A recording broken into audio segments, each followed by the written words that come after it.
At first, my memories of the crash were fragmented and unclear. They felt like a fractured, incomplete recollection, missing essential pieces. Every time I tried to remember those missing details, my mind would flood with jumbled images, as if I were flipping through a set of blurry, out-of-focus photos mixed up in random order. Over time, things started to improve. My memories became sharper, but in the beginning, everything was a blur of movement and sound. Here's what I could recall at the start. I'm sitting next to my sister, Chloe. The seats across the aisle are empty. The pilot briefly turns to us, and even though I only see him for a moment, something about him stands out. It's not the fear on his face or the words he shouts, but something else. Something I can't quite place. Chloe's eyes are wide with excitement, her brown eyes sparkling as she tries to speak to me over the loud hum of the engine. I glance out the window, watching the rolling green valleys of the Alps pass beneath us.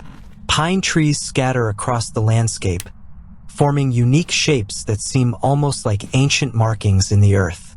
But they weren't markings. They were scars. And I couldn't shake the feeling that this was important, though I didn't know why. Then, the deafening noise. It hits like an explosion, sudden and overwhelming. But there's no fire. Not at first. The screech of grinding metal. Screams mine, Chloe's, the pilot's, and maybe someone else's. There may have been another person on board. The plane tips forward. We plummet into a death spiral. The force yanks the pilot from his seat, and he's gone. Something about him was important too, but I couldn't figure out what. Before I can grasp the detail, we're seconds from hitting the ground. The roar of rushing air fills my ears. Panic rises in my throat. I want to turn and look at Chloe, but there's no time. Everything goes black. A deep, oppressive darkness consumes me. It doesn't feel like death, but it's close. I resurface briefly. My mind rises from the void, and my eyes flicker open. It's quiet now. No more screaming. No more metal grinding. Just the distant sound of cicadas. It's no longer early morning, but twilight. I can breathe, and the air smells faintly of smoke and blood. I finally turn my head, and there she is, Chloe. She's not far, but she's broken. Her body hangs from a nearby oak tree like a grotesque warning.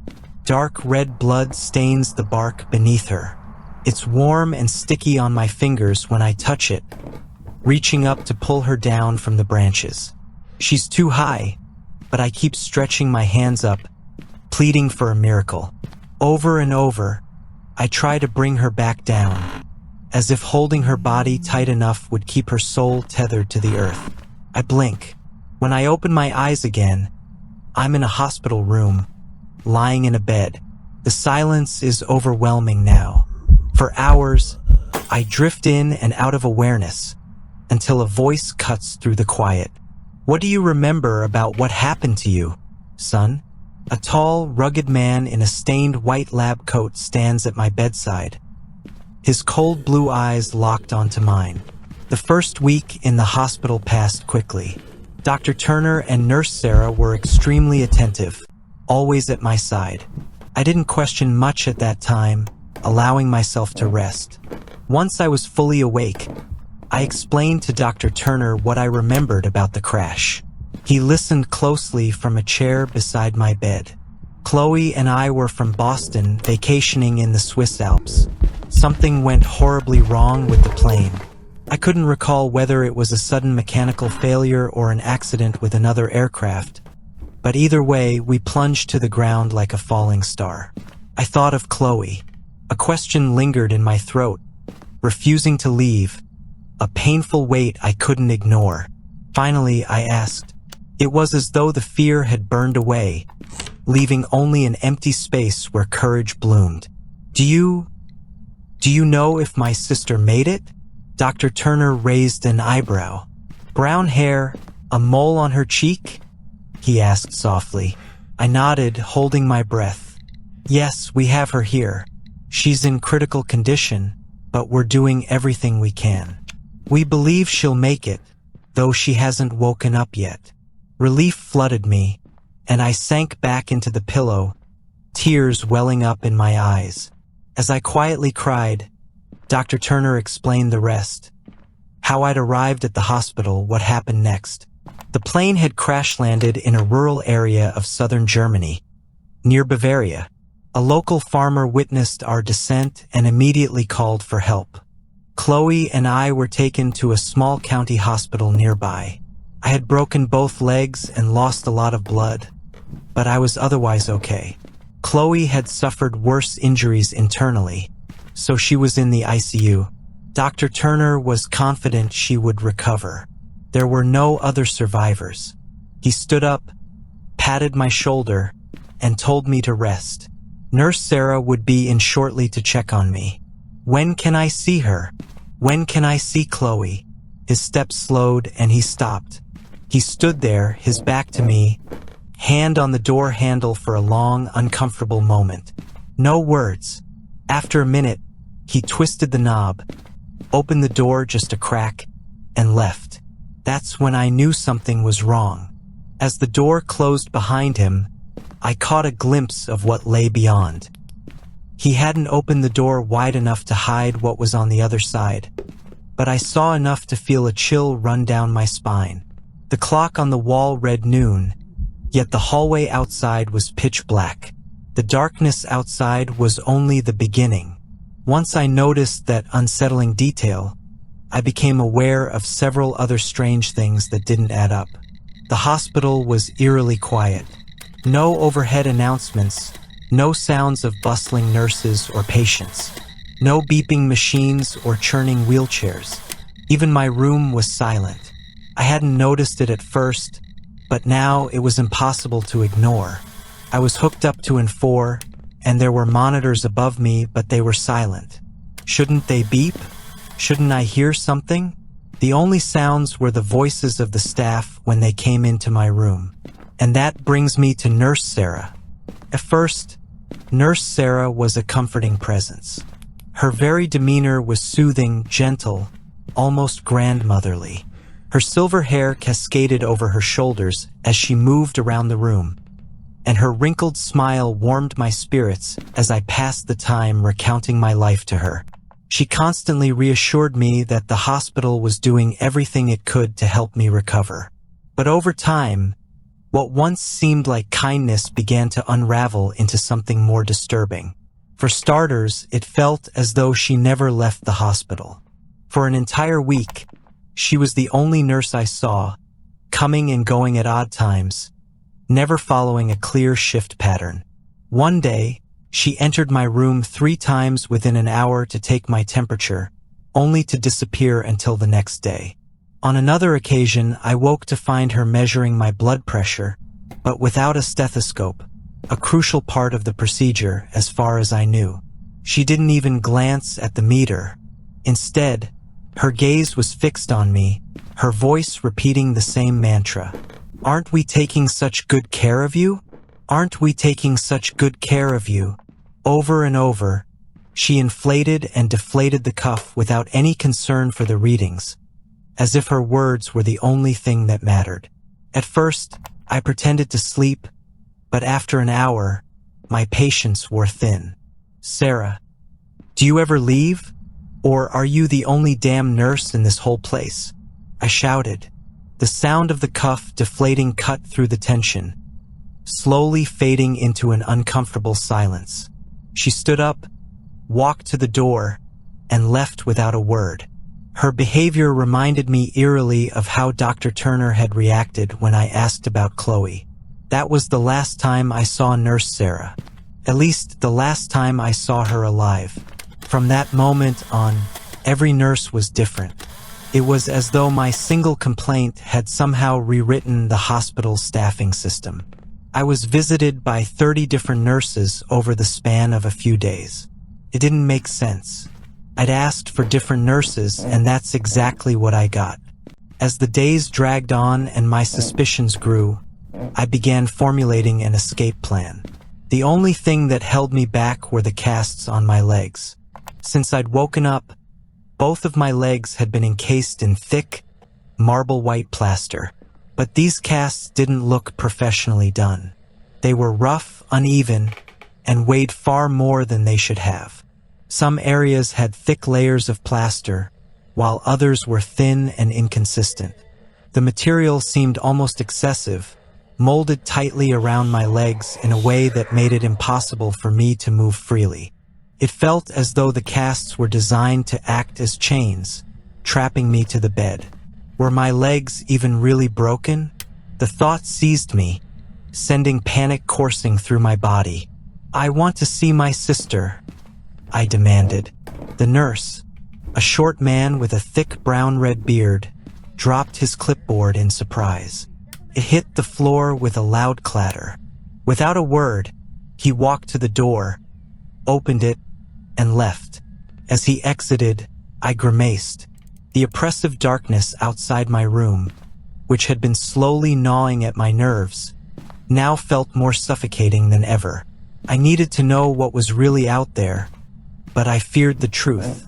In many ways, the hospital felt like an illusion, a mask hiding a terrible darkness just beneath the surface. And that darkness had a way of seeping in, whether I wanted it to or not. A few minutes later, Dr. Turner entered the room, letting the door creak shut behind him. "Dr. Turner, you've told me Chloe is alive.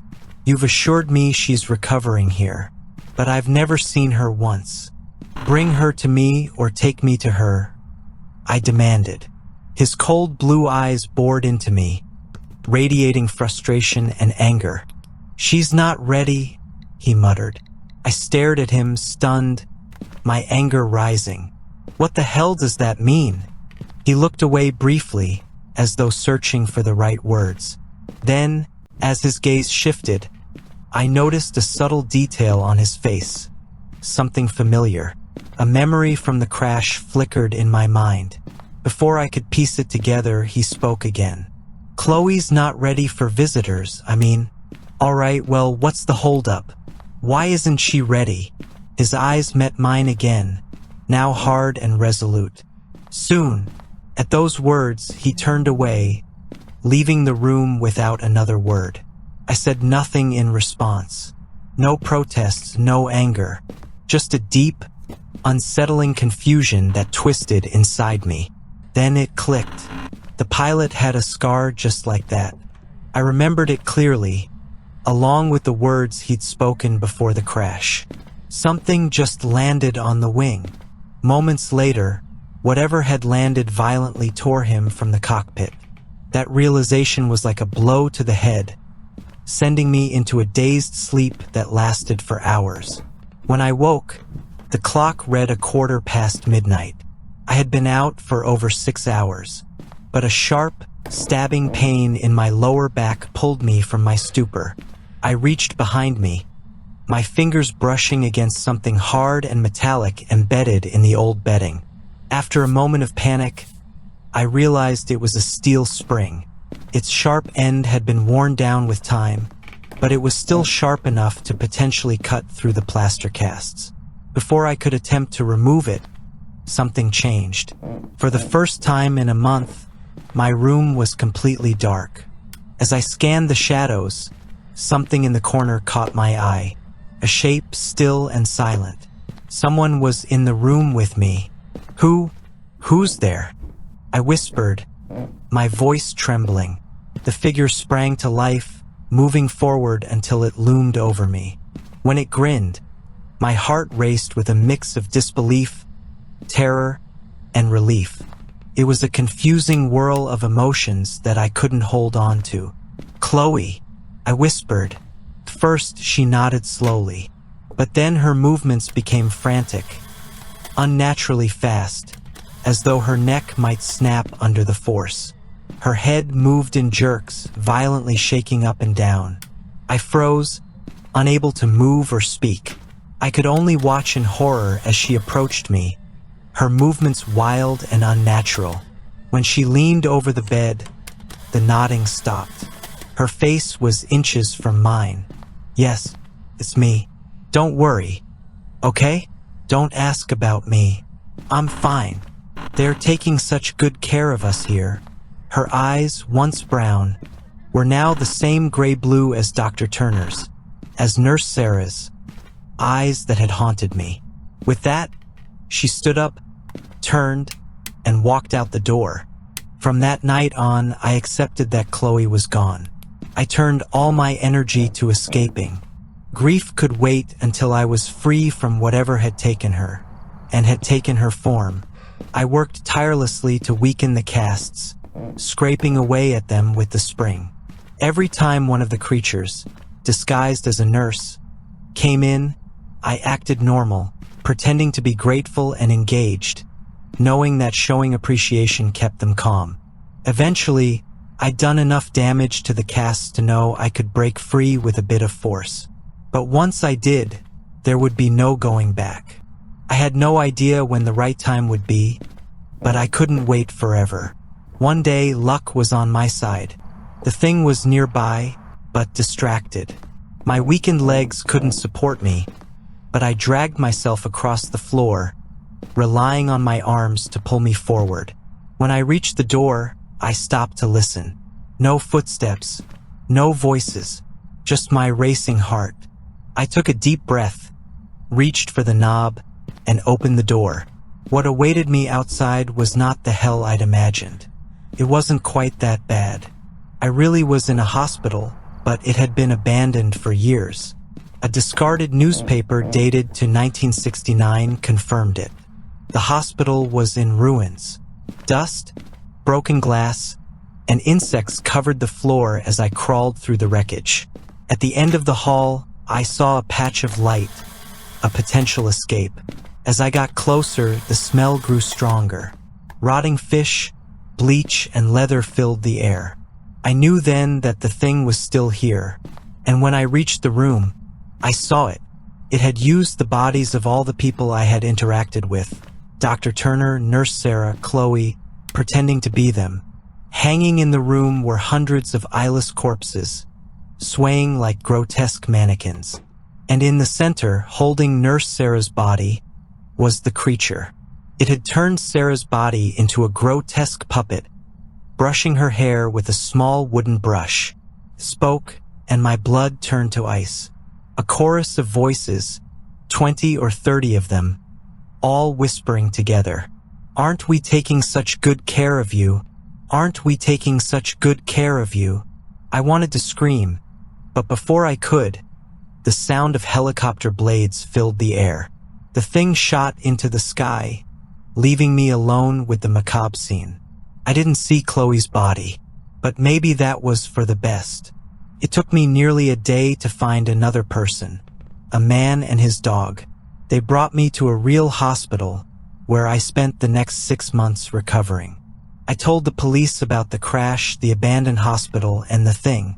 They didn't dismiss me, but they didn't investigate either. It was clear they knew about it, and they weren't going to interfere. Maybe that was for the best.